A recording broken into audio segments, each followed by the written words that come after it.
弟兄姊妹平安，今天是2022年的8月31号。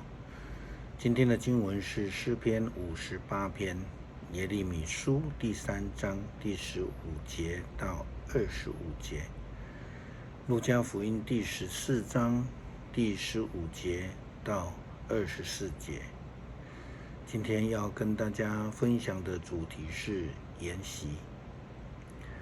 宴席当然就是一个主人他办了一个宴客的会，他邀请所有的宾客来做席。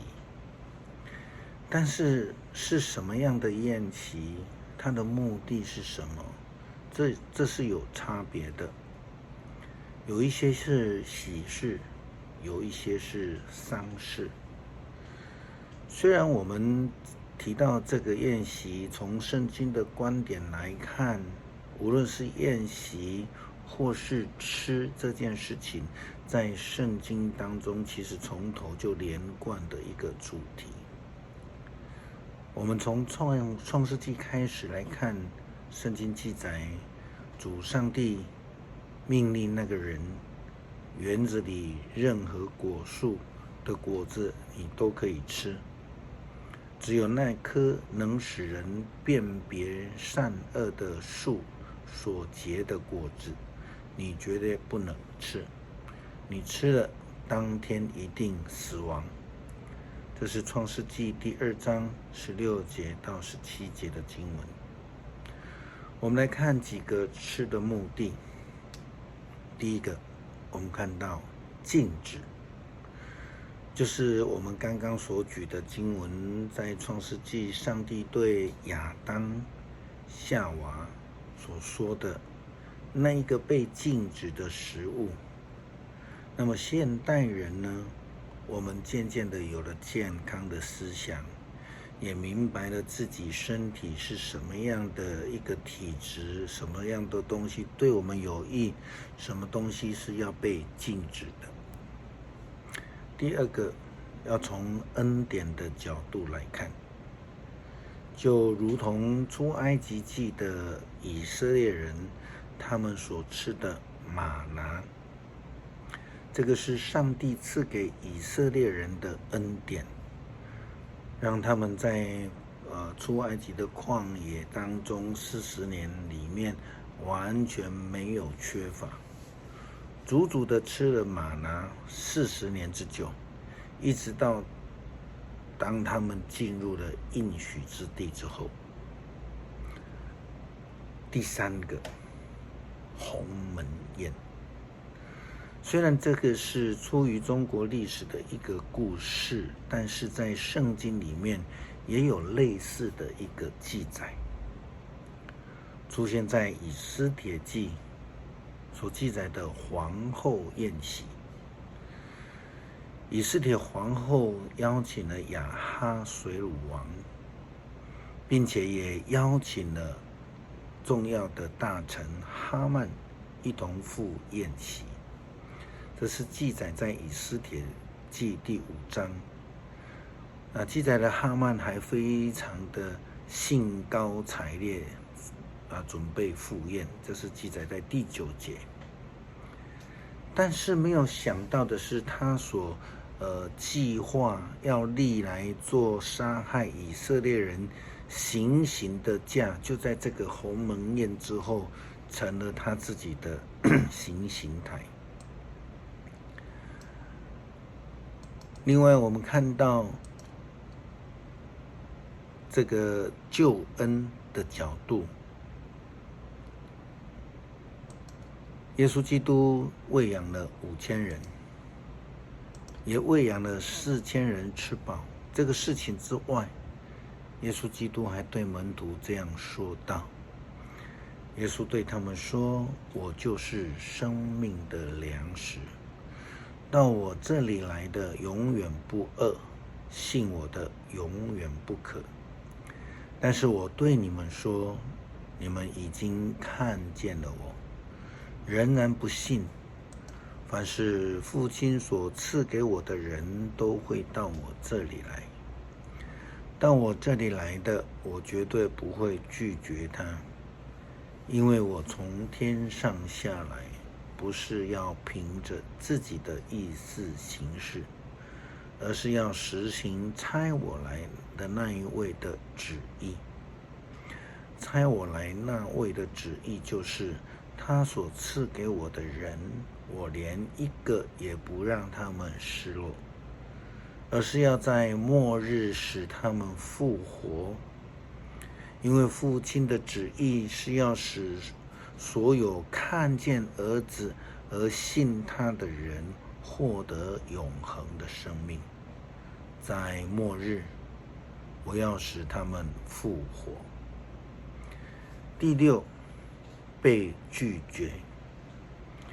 这个就是在今天的经文马太福音22章第1节到第10节经文当中提到了耶稣基督大宴会的比喻。这是一个被拒绝的大宴席。主人设了一个大宴席，并且差遣仆人去邀请原先想要邀请的朋友们，但是却遇到了这些人的拒绝。他们说，可是他们开始一个一个的推辞。头一个说，我刚买了一块地，不能不去看看，请原谅我不能来。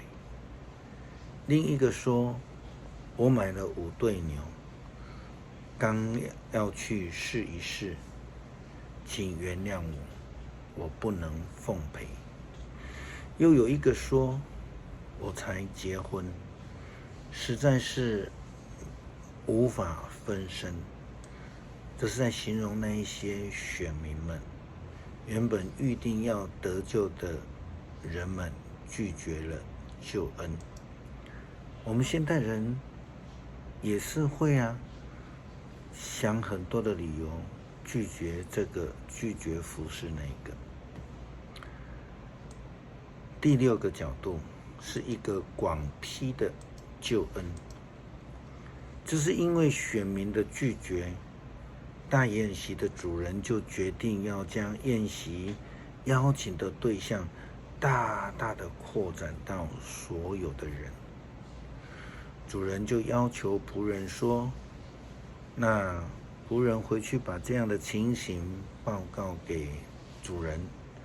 这家的主人就非常的恼怒，就对仆人说，赶快出去到城里大街小巷，把贫穷的、残疾的、失明的、跛脚的都带进来。不久，仆人来回话说，主人啊，你所吩咐的已经办好了，可是还有许多空位呢。主人就对仆人说，到马路和陋巷里去，强拉人们进来，坐满我的屋子。我告诉你们，那些先前所邀请的人绝不能享受我的宴席。救恩是给选民的，也是给非选民的，但是有一个先决条件，就是要能够愿意进入宴席。就如同约翰福音第3章16节到17节，圣经说，上帝那么的爱世人，甚至赐下他的独子，要使所有信他的人不至灭亡，反得永恒的生命。因为上帝差遣他的儿子到世上来，不是要定世人的罪，而是要借着他来拯救世人。但是以色列人呢，就如同大宴席比喻一样，他们拒绝了进入上帝的宴席，他们拒绝了接受上帝的救恩。耶利米书这样说道，我要赐给你们合我心意的统治者，他们要用聪明和智慧来统治你们。可是事实上，以色列人却不是如此。他们完全的忘记了上帝的救恩，也因为敬拜偶像而拒绝进入宴席。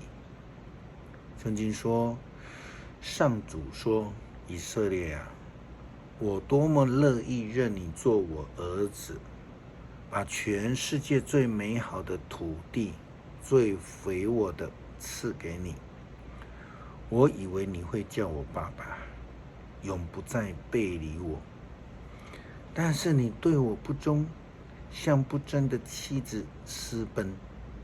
我，上主这样宣布了。听吧，山头上有呼声，是以色列人流泪哀求的声音，因为他们偏离了正路，忘记了上主他们的上帝。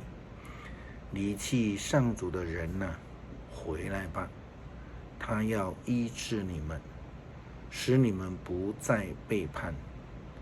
你们回答，是，我们要回到上主那里，因为他是我们的上帝。那我们呢？我们要在乎的不应该只是筵席上面的菜色，而是大宴席所要赐给我们的救恩。诗篇58篇，统治者啊，你们果真讲正义吗？你们以公平审判人民吗？不，你们一心只想作恶，在地上犯强暴的罪。作恶的人出生便迷失了方向，他们一出母胎便撒谎，他们满身恶毒，像毒蛇一样，他们塞着耳朵，像聋了的眼镜蛇，听不见弄蛇者的笛声，也听不见魔术师喃喃咒语。上帝啊，求你敲断他们口中的牙齿。上主啊，求你拔掉那些幼狮的大牙，愿他们像溪流干固，像小径的草被踩碎，愿他们像蜗牛腐烂，像流产的胎儿不见天日。他们将要在料想不到的那一刹那，像稗草一样被上帝烈怒吹散。一人因见罪人受罚而欣喜，他们要从恶人的血河中走过去。这样，人要说，一人果然得到上报，果然有一位上帝在审判世界。谢谢上帝预备大宴席，邀请我们进入。无论我们是蒙恩得救多久的时间，但愿主帮助我们，愿意进入主的宴席。感谢祷告，奉主耶稣基督的圣名，阿们。